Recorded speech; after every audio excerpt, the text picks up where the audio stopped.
Hey, good morning, everybody. It's PDF44 coming at you with another video. All right, early in the morning, you know me. I'm up. I turned on Laker highlights, although I did watch a good portion of the second half last night. I missed actually the last play because of link issues, but I did wake up this morning and watch highlights once again for a refresher. And to be honest with you, I was very pleased with what I saw overall. Um, First of all, congratulations to Carmelo Anthony on getting to ninth all time on the scoring list. He was phenomenal at 28 points, hit all kinds of shots, momentum threes, rebounds, key stuff. Carmelo Anthony's tenure as a Laker couldn't be starting any better for the era that he's in his career. He's playing closer to Carmelo in New York than he is to Carmelo in Houston or Portland. He looks like himself here, and I couldn't be more pleased with him just individually. Couldn't be more pleased. This is going a lot better than I thought in terms of Carmelo Anthony alone, isolated Carmelo in a vacuum by himself. This has been a raging success picking that dude up. He has been everything you would want him to be. So I wanted to first say that. Just too happy. I'm too happy with Melo. Too happy. So the second thing I wanted to say is congratulations to Ja Morant for just overall being, um, overall just leader on that court. He is a star in this league, and he's headed for superstardom very soon. And what I saw out of him was nothing short of spectacular. 40 points, 10 assists. He was just all over the floor, continuing to bring it to the Los Angeles Lakers, using his athleticism and his ferocious intensity to do his best Russell Westbrook impersonation and just continue to barrel into us down the paint and finishing repeatedly. Unfortunately for him, he had a chance to tie the game up, sending it in overtime down the stretch, and missed his third free throw. We did foul him on that three, which I thought was a horrible decision, but ultimately he did miss that final free throw, and we were able to ease out of the game in bizarre fashion, really, because it was one of those situations where we were trying to run the clock out and Russell Westbrook stepped out of bounds or something, but then they gave the ball back to us. I don't know. It was very strange, but all in all, that's how it ended, and it was a very very competitive basketball game. Um, Good things that out of Malik Monk. I want to mention how I really appreciated how smart Malik Monk and um, Austin Reeves played tonight. For me, it's like I'm always looking for the progression in the youngsters.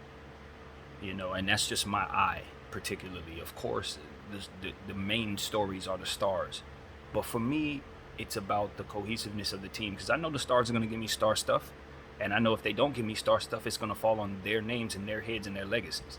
What I need to make sure of as a fan, or what I'm curious about as a fan, is making sure that none of the other guys are ruining that for the stars. That all of the other guys are developing and doing things that make them feel confident and getting in positions to be comfortable on that floor with all of those stars. And I'm seeing exactly what I'm hoping to see. Young players do things that help them gain the respect of those old guys, making good passes, taking good shots, hitting their free throws, playing defense with intent. And those two players particularly did their job with the minutes they were given. Malik Monk took good shots, made good rhythm passes, just sound stuff that I saw out of him that will make it so that he's an asset to that floor for those old guys. And Austin Reeves, the exact same thing. He was making rhythm passes, hitting his shots, making sure he played defense, as he always does. I think Austin Reeves makes our team so much better when he's playing in that second unit as a point guard, as a facilitator, as somebody who you can go to hit 3-point shots. I don't care that he's a rookie, undrafted. I don't care. I'm looking at him and I'm saying he's one of the most sound players we have in a role playing position at this point. And being that we're undermanned, I'm totally comfortable giving him 20, 25 minutes because I know he's going to give me sound basketball play throughout that process. And that's just what it is. Austin Reeves is no joke. We talk about how we lost Alex Caruso and we're not happy about that, and he's the fill-in. But what I see out of him is the ability to actually play the role. He's not Alex Caruso, but he's Austin Reeves, and Austin Reeves brings an entirely new flavor to our team that ultimately we believe in I believe in as a fan, and I just like the fact that the coaching staff, and the big guys are trusting him as a player that they can have in rotation because it's working.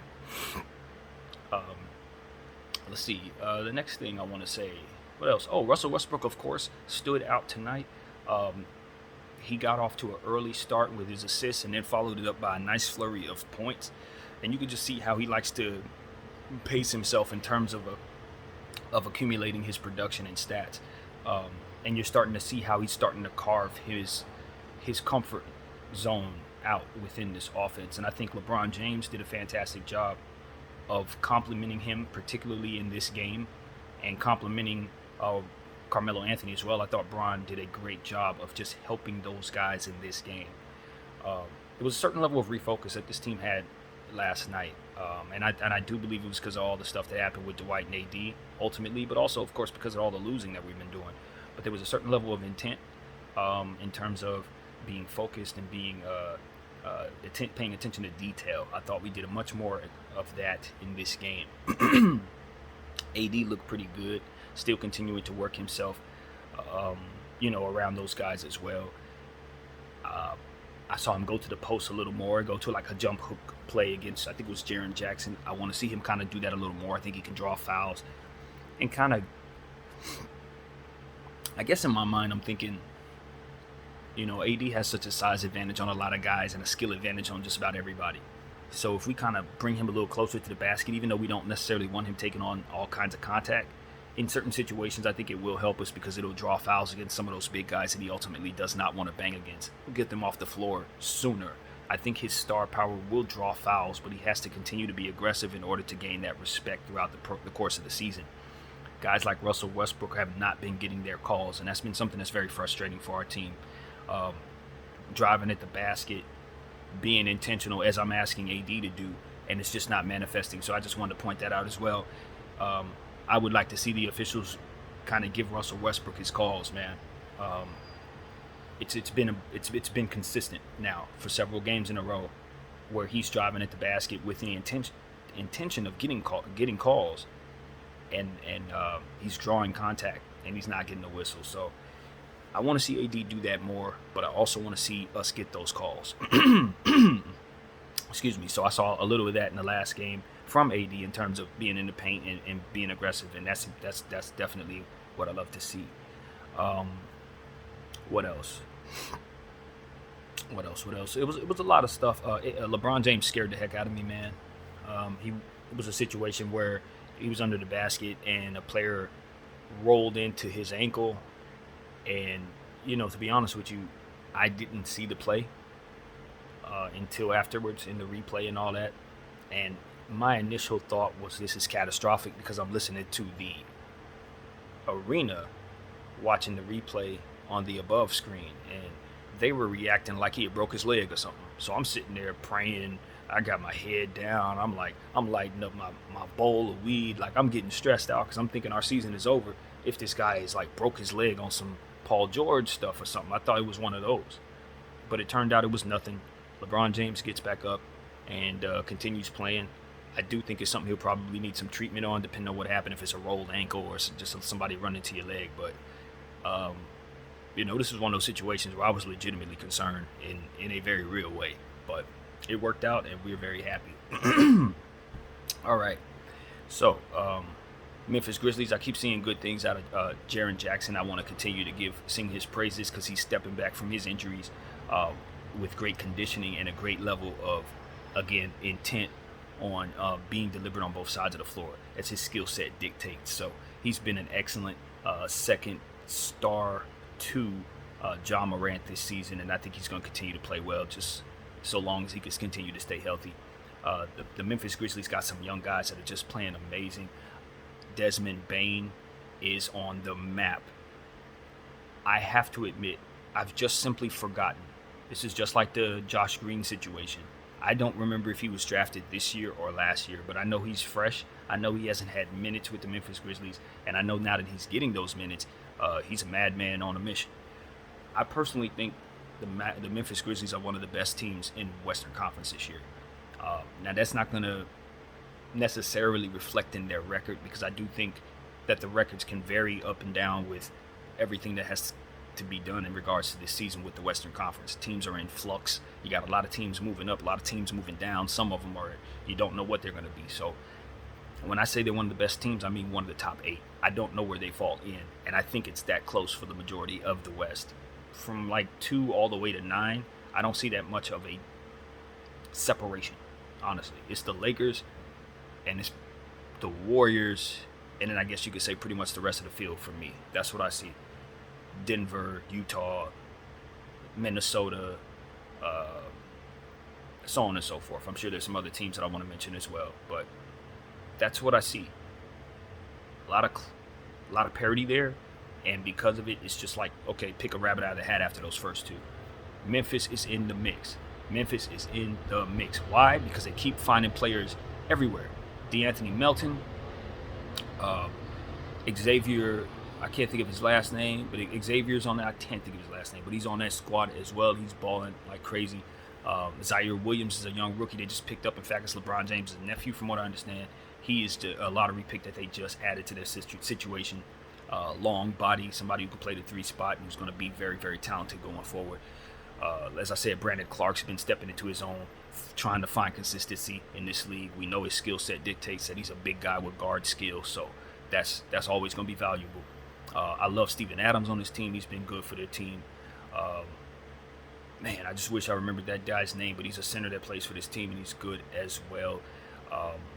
It just goes on and on and on. They just really do have a fantastic group of young players that they've drafted or picked up in different situations, and they've brought to their equation and working them out. And I just love it, man. Desmond Bane is the dude, though. He's the one who's stepping out and letting you guys know that he's going to be a all-around threat out there that, with a big body. This dude is swole, man. Look like one of them dudes that just hopped out the yard, sitting bench pressing for the last 3 hours. He looked like one of them dudes who just solid as hell and is sound in skill set. And he's aggressive, and it's translating to statistics. So what I'm seeing is somebody who's now stepping into a 3rd star role, believe it or not, just in terms of, who wants to take it. It's one of them situations in Memphis. It's like, all right, we got Ja, we got Jaren, we got Brooks when he comes back from injury. Who in here wants to do? Is it Anderson, because he's also balling, had a fantastic year last year? Is it going to be Adams himself who's going to step in and finally be an all-star this year? Who's it going to be? And it looks like Desmond Bane is saying, I'm that guy. Y'all go ahead and y'all give me the minutes. I can handle that. So I'm excited about him. I picked him up in a bunch of fantasy teams, and the breakout is upon us. It's real. So yeah, man, when you look at all of that and you couple that with good coaching and sound, confidence that you'll find within that team as a whole, I just love what they're doing. I don't think they're going to miss the playoffs. I really don't. Ja Morant is going to make an all-star team this year. That's already being established. He's not going to slow down. He's not going to cool off. And he's a real superstar, man. I see a lot of both the ability to take over and lead a team by scoring 40 points if necessary, and also some Chris Paulish, Steve Nash-ish type of stuff, to where don't think for a second that I'm not going to make others better around me, because I'm also going to do that at a very high level. So that's what's so awesome about Ja Morant's game. Everybody eats while he's eating. There's never a situation where you're looking at guys watching Ja do what it is that he does. It seems like even though he's going for 40, there's so much balance in their ball movement. All of their shooters are getting shots. All of their bigs are getting touches. It's like he's found a sweet spot, it seemed to me, or at least he did in this game, where he was able to just go completely off while everybody else continues to just eat and feed and feel engaged. And that is what is lacking from some of the great scorers in this league that play the point guard position. Though we love them dearly, the players around them just don't get better while they eat. They just don't get better. They're more so dragging people to success rather than helping making them better and then allowing them to help you to success. And it's just, Ja can get the troops to run through a wall for him while still scoring huge, and that ultimately is why he's going to be a superstar for many years to come. So we need to start thinking about Ja in a different light. I know people are saying, "Oh, Ja, he's one of the great young players." No, Ja Morant is about to start being somebody you got to consider for MVP consideration. That's where he's headed. If he continues to stay healthy, knees and all that stuff stay just fine. What I saw last night was an MVP caliber player. What I saw last night was prime Derrick Rose. That's what I saw in Ja Morant last night. And we need to start looking at him that way because he's headed there. So I'm super excited. He's going to get them to the playoffs. So, yeah, that's what I got, man. As far as my team, the Lakers, I'm so happy to have gotten a victory. We finally gotten a win column. Carmelo Anthony looks great. LeBron James is healthy. Our role players are starting to understand what they need to do. Russell Westbrook is starting to find his comfort zone within this offense. You're seeing the plays that they're starting to understand, or rather formulate, starting to come into fruition. We're starting to actually run stuff, which is very important. And it's just good to win, man. It's good to win. We obviously know that it's not about wins and losses for us, but we also don't want to start thinking that it's easy to start giving away games early and then playing from behind, because injuries can kick in. It's one of those situations where it's like, yeah, you can start getting your comfort going and gelling and all that, and then you start losing pieces, and then suddenly you're behind because of the slow start you got. So we don't want that to happen either. We have to start winning these games. It's good to finally see somebody other than Phoenix or Phoenix or Golden State, but we're there. We are there. We're finally in the mix of a real, actual season now, and on the win column. In the win column, we are. So, and that's what I got. I'm trying to stall because I think there are some other things to talk about I just have not mentioned. But you know, at the end of the day, when Russell Westbrook is being aggressive, and Carmelo Anthony is hitting shots, it's really not a whole lot of losing you're gonna do. And see, that's what I want to say, I guess. Carmelo Anthony and Russell Westbrook have such good synergy that I would love to see us continue to play them together. It's just a synergy that I'm seeing between. It's several players that I'm looking at and I'm saying, okay, they play well together, and that's what I see. Russell and Carmelo Anthony play great together. It seems like Malik Monk and I think it's Malik Monk and Carmelo Anthony. They were starting to find synergy.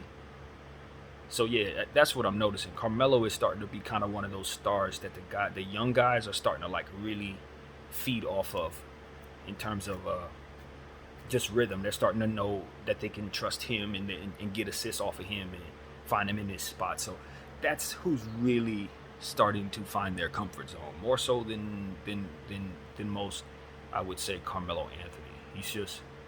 He seems to be the guy that guys are rallying around. That's the vibe that I sensed last night. It's like they're kind of like, when Carmelo get the ball, it's like, yeah, we focus, we on. It's like one of those type of things. He's one of the team favorites, it seems to me. So I'm just gathering what I'm seeing from vibes. Nothing serious.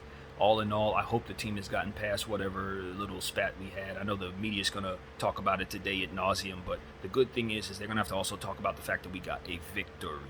Because if we would have lost last night, it would have been only about what's wrong. So that's good. It's good for morale. We're going to continue to go forward,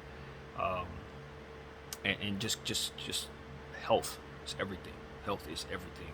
Hopefully, get our guys back. Kendrick Nunn, I'm not sure how far away he is from coming back, but it would be great to get him back out there and get rolling. And yeah, that's it, man. The Los Angeles Lakers, man. Once again, Carmelo Anthony, congratulations, 9th all time on the all-time scoring list. Just what a stellar Hall of Fame career, man. Yet another Hall of Fame player we got. So that's what it is, man. Ja Morant with 40 and 10, and BDF 44 here, signing out. Appreciate it. Thanks for watching. Peace.